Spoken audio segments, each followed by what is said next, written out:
कुछ परंपराएं बाप दादों की हैं, जैसे बकरे को काटने की परंपरा। कुछ लोग देवी देवताओं के नाम पे बकरे की बलि चढ़ाते हैं, ये परंपरा भी गलत है। इंद्र की पूजा बंद करो। तो ये कथा हमें इसलिए समझनी चाहिए कि भगवान कृष्ण के परिवार में भी यदि गलत परंपराएं थीं तो भगवान ने उन्हें बंद किया और सही परंपराओं की शुरुआत की। आप भी गलत परंपराएं बंद करिए और सही परंपराओं को स्टार्ट करिए। ये मत कहिए कि तो बाप दादों से चली आ रही है। बाप दादों की परंपरा है, परंतु है तो गलत। परंपरा तो गलत है। सही परंपरा क्या है? सही परंपरा भगवान का चिंतन कभी ना छोड़ा जाए। जब इंद्र की पूजा बंद की, इंद्र गुस्सा हो गए, पानी खूब बरसाया। जब पानी बरसाया तो भगवान की शरण में ब्रजवासी आए, कन्हैया रक्षा करो पाहि नाथ, कहीं पाहि गोसाई, भूतल पर्यों लकुट की नाई। चरणों में गिर पड़े भरत जी जैसे ऐसे ब्रजवासी, प्रभु रक्षा करो। भगवान ने कहा चिंता न करो, हमने जिन गिरिराज जी का पूजन किया है वही गिरिराज जी हम सबकी रक्षा करेंगे।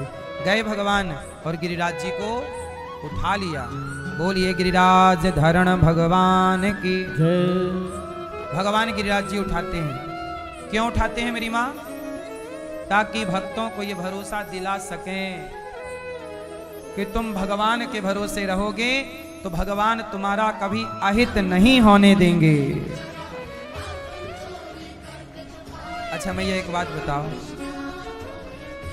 एक के भरोसे रहना और दो के भरोसे रहना काम कब बिगड़ता है? जब एक के भरोसे रहो तब, या दो के भरोसे रहो तब? कब बिगड़ता है?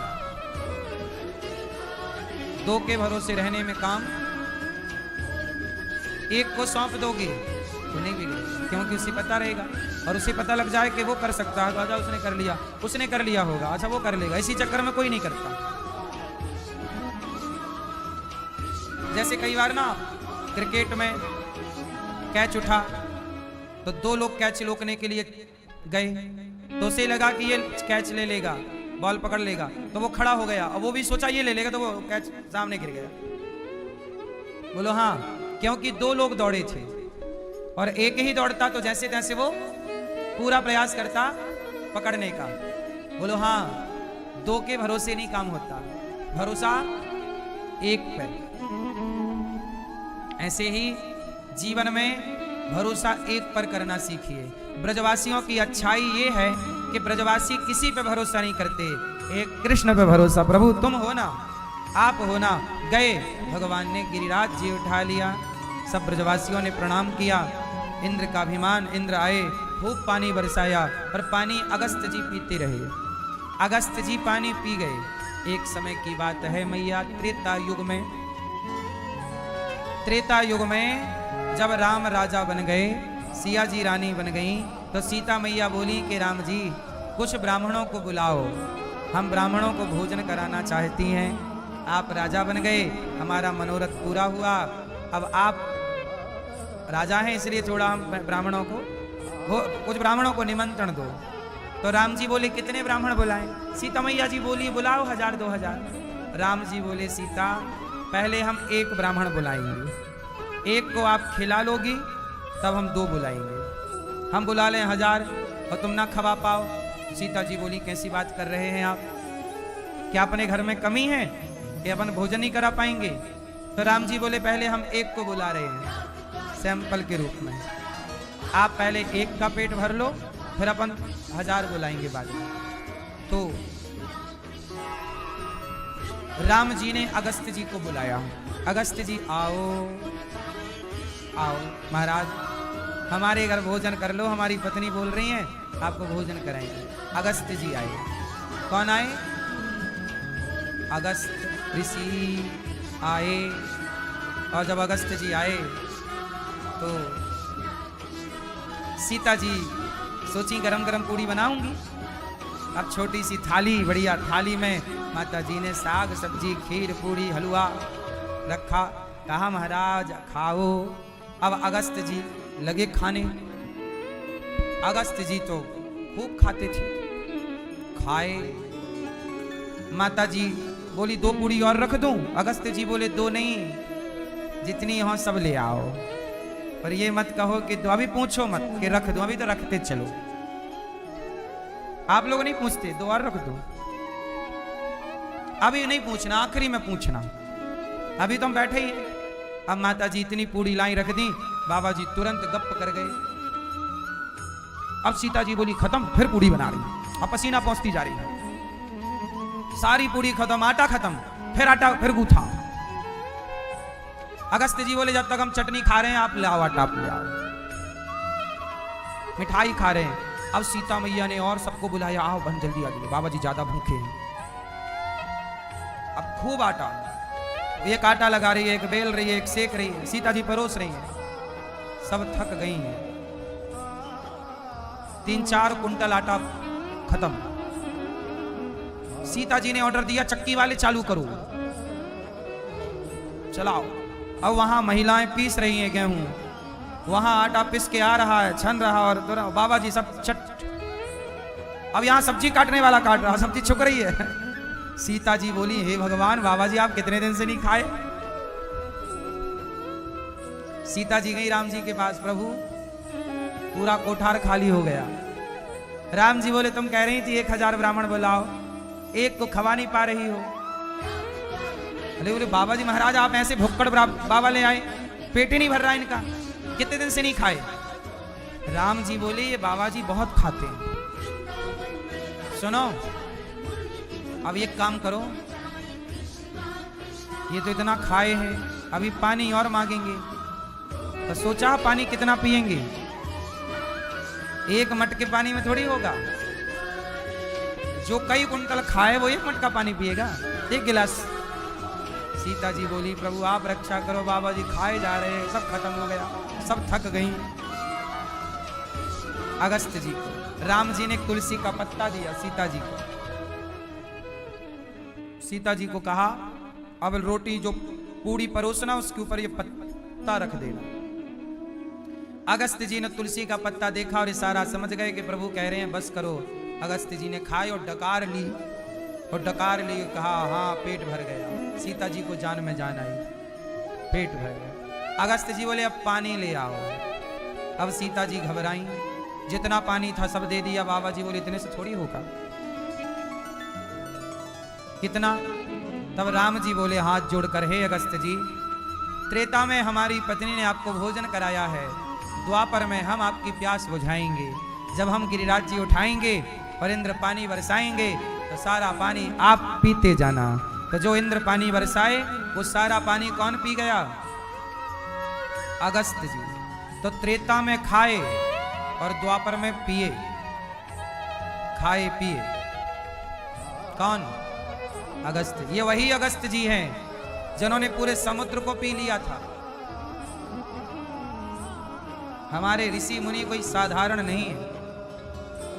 ऋषियों के बारे में अब एक्चुअली सच बताएं, हमारे ऋषि मुनियों की ताकत इतनी ज्यादा थी, शक्तियां इतनी अधिक थीं कि आज के वैज्ञानिकों को भी उन शक्तियों के बारे में बताओ तो उन्हें विश्वास नहीं होता।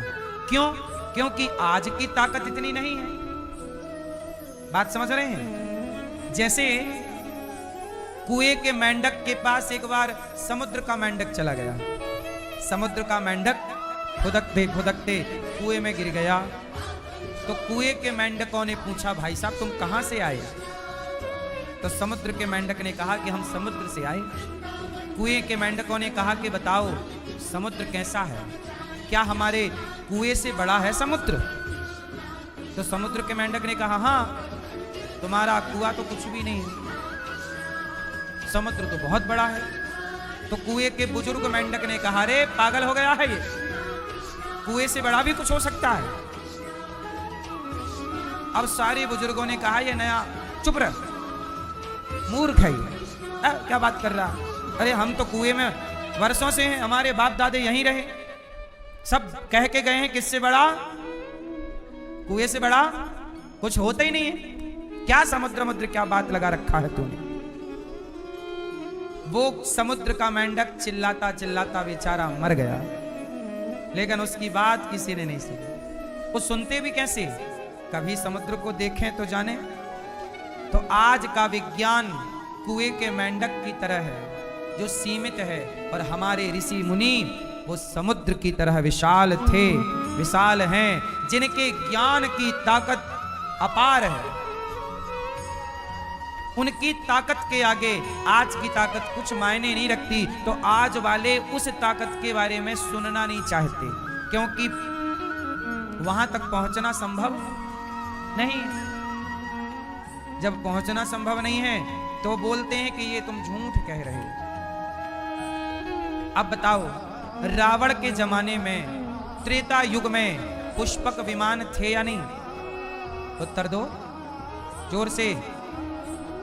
पुष्पक विमान मतलब जो विमान आज 1903 में राइट ब्रदर्स ने बनाया, ऐसे विमान त्रेता में थे, हमारे यहाँ द्वापर में थे। लेकिन वो तकनीक इतनी अधिक थी कि आज की तकनीक वहां तक पहुंच नहीं पाएगी।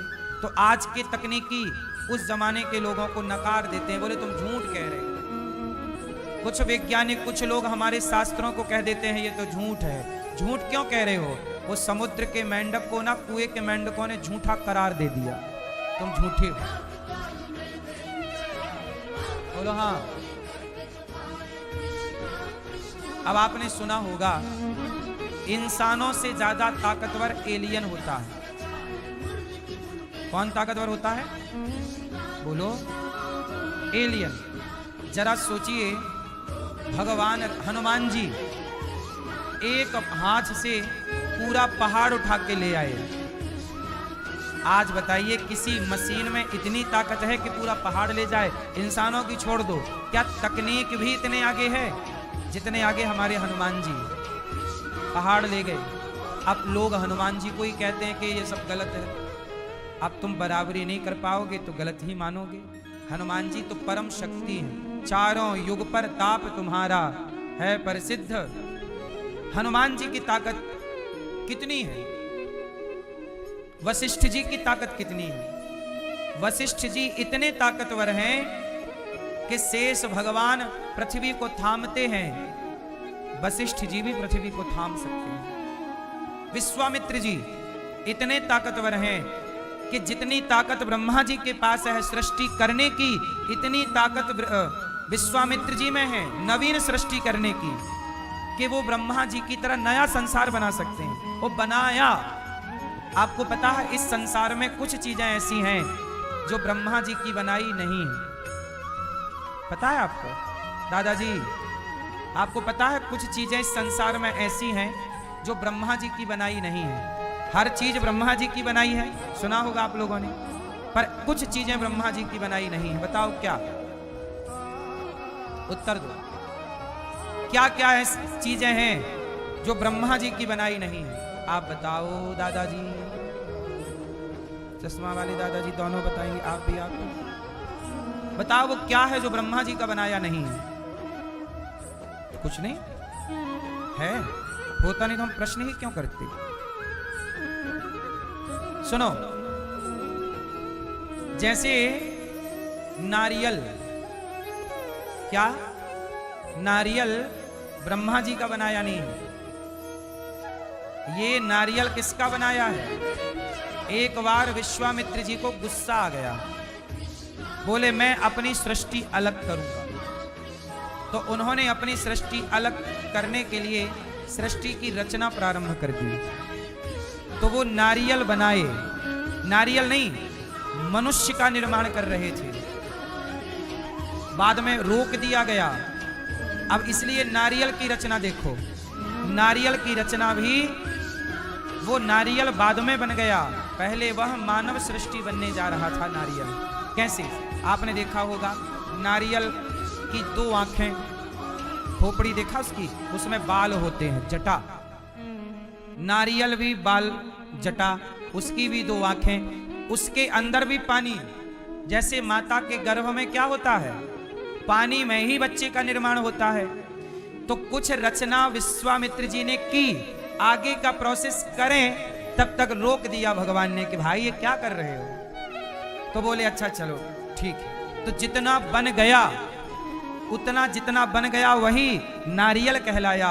इसलिए जब नारियल तोड़ते हैं मंदिरों में तो वह बलि ही माना जाता है।